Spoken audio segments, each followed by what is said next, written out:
On one of the issues that the Chicago City Council has taken up recently is that of smokeless tobacco, because the pension issue has been solved and the city's finances are righted, and Chicago Public Schools are producing educated children ready for success in life at the collegiate level or in the workforce, so they can focus on things like whether Cubs and White Sox players are chewing tobacco during their baseball games. This idea, as is always the case, first started in L.A., New York, and of course, if something starts in L.A. and New York and it's a bad idea, you can count on Alderman Ed Burke to pick it up and try and implement it in Chicago, which is exactly what they've done.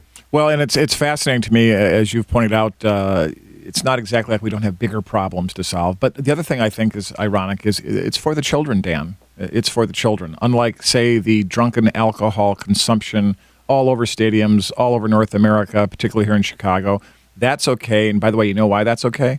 It generates a lot of revenue. Smokeless tobacco, probably not so much. Otherwise, they wouldn't do this. Well, this is again one of these, don't do this. This is so bad for you, except do it. We're counting on you doing it. We've already budgeted for and spent the money we expect to realize from you doing it. So it's the typical scam that is run on the body politic, and nobody is better at that than Chicago politicians. Let's bring in an expert in the area. He's a former Major League Baseball player, spent more than a decade in the show. First drafted, I think a first-round pick of the Cincinnati Reds, if I'm not mistaken. I remember him well. C.J. Nitkowski, who is... former member of my Profiteers fantasy baseball team. Oh, very nice. Now he's a current Major League Baseball analyst for Fox Sports and the Major League Baseball Network Radio, as well as CBS Sports Radio. C.J., thanks so much for joining us. Appreciate it. My pleasure, and apologies to your fantasy team. Well, CJ, I want to call you when we're done here. We're doing our draft in a week or so, and, I've got a lot of pressure. Yeah, a lot of pressure. Yeah. So John, I understand. John's a big Detroit Tigers fan, and so you spend a good time of the year with the Tigers. That's true. I'll be at opening day for about the 26th time out of the last 30 years. I mean, that's fantastic. It's going to be a good year for the Tigers. It's going to be a good year for the Tigers. I mean, didn't exactly put up Verlander numbers, but nonetheless. No, that's CJ, you wrote a piece prior to Chicago instituting the ban on smokeless tobacco and going to police the dugouts of Major League Baseball stadiums here and Major League teams that come to play the Cubs and the White Sox. This was when L.A. first moved on this, and you basically found this to be a rather silly idea in the grand scheme of things. Explain your position as a former Major League player. Yeah, well, first of all, I don't use smokeless tobacco. I used it a little bit over the course of my career, but never regularly, and it was a pretty easy decision for me. Once, so you used, but you didn't inhale, as a president once said. Kind of. Yeah, I went the Clinton route, but no, it was never an issue for me, and so I want to be clear on that I'm not sticking up for something that I want to do or I want other people to do. I don't endorse its use at all. It's awful for you. I mean, there's no two ways about it. Smokeless tobacco is bad for you, but what I don't like, and I think what a lot of players don't like, is we've seen some quotes from players now over these last couple weeks as more and more cities are chiming in. Now New York is the next one to put this on the table, and so Yankees and Mets players and visiting players coming in are also going to have to deal with it. The thing about it is it just feels so disingenuous to me that this is actually something that is concerned for kids and for people and trying not to promote smokeless tobacco use. It's different from smoking, right? I mean, I can't get cancer if I'm sitting next to a guy who is using smokeless tobacco. There's never a fight in the stands because people are having too much smokeless tobacco, right? But there is when they're drinking too much beer, right? It is, things do get uncomfortable. We do have some dicey situations in the parking lot and in the stands because, people will sit there and be allowed to drink as much beer as they want, or at least to some degree they try to keep an eye on it, and they stop sales after the seventh inning. But I think a lot of us can get drunk in 2 hours. So, that part of it, I don't like to feel that it just feels really disingenuous in trying to embark on players' rights. It's a legal product, and these guys it's legal for them to buy. It's legal for them to use it, as much as it is an awful habit to have. I just hate the idea of cities stepping in and trying to infringe on players' right to use smokeless. So Dan, here we have a contrast. CJ, a principled stand, versus Alderman Ed Burke, a political expediency grandstanding stand. Pretty typical. Yeah, and this is, frankly, CJ, the position that you're outlining is the position that Joe Madden, the manager of the Cubs, has taken as well. I'm not advocating or endorsing the product, but, these are adult men.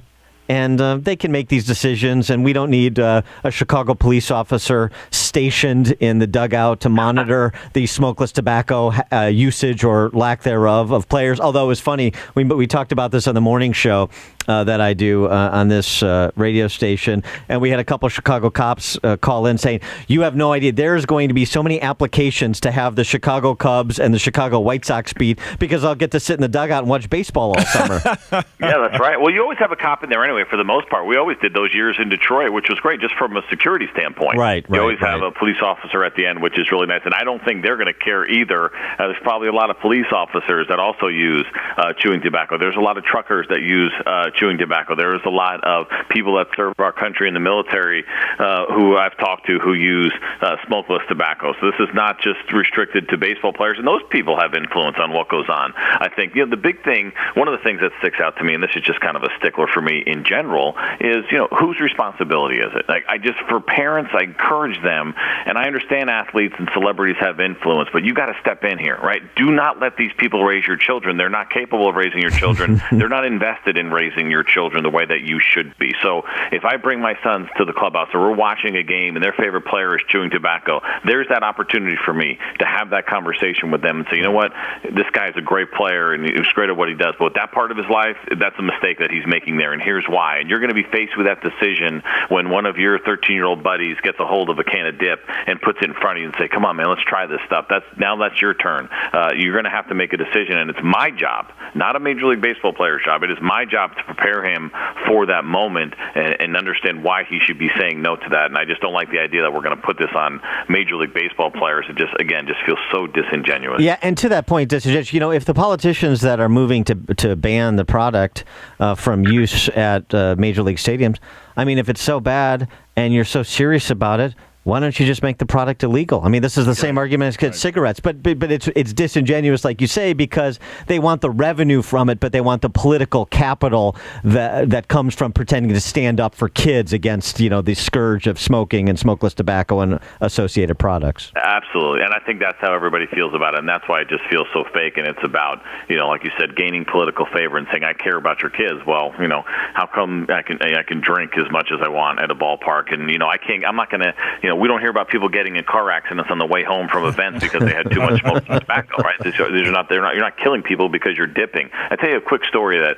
I was on an airplane last year, and a vet I knew was a vet. It was pretty obvious. He sat down next to me, prosthetic arm, prosthetic leg. He lost both his left arm and his left leg fighting in Afghanistan. And he sits next to me, and a super nice guy, was really chatty, and we were talking. And he says to me, he goes, "Hey man, is it okay with you if I have a dip on the plane?" I said, yeah, of course. What do I care? It's not going to affect me. He goes, well, you're not allowed to use chewing tobacco on airplanes. He's like, but I just, still dealing with all of his issues from a couple of tours of duty, and says, it's hard for me to relax on planes, and I just need to have a dip. I said, of course, man, don't think twice about it. Go ahead. Well, he's holding his empty water bottle, and as the stewardess is coming around to clean the plane or clear garbage before we take off, says to him, sir, can I take your water bottle? He says, no, thank you. I'm going to hold on to it. And she knew exactly what he wanted it for, and that was so they could spit his dip into it. And she goes, sir, you know that smokeless tobacco is not allowed on airplanes. He goes, oh, that's not why. I just want to hold on to it. And she kind of gave him a look, and she's like, oh, I'll be keeping an eye on you. Mm-hmm. And I was like, God, why are they making such a big deal about this? I mean, how many times have you seen, drunk people on airplanes? I mean, it's out of control with the animals that you can now bring on airplanes. But we're going to bust this guy's chops. A guy who served our country, who's literally given up limbs to protect our freedom. We're going to bust his chops about using smokeless tobacco. He took his dip. No harm, no foul. Nobody was hurt, and he was able to get through his flight without any issue. And I just feel like sometimes we pick the wrong battles, and a lot of times it just doesn't seem to make a ton of sense. Well said. CJ, have you gotten any blowback from coming out with a stand that's principled like this from those who are advocates for the nanny state? No, not really. I haven't heard anything about it, which is always good. I think, I try to be, for me, I never apologize about being somewhat of a player apologist. I think in what I do as a former player in the media, that's kind of the first thing I'm thinking about is player rights, but I try to be fair as well. But I think this was one piece that represents how a lot of players feel about it. What I'd like to see, listen, I love the idea of government getting involved and saying, we got to get the word out. Smokeless tobacco is terrible for you.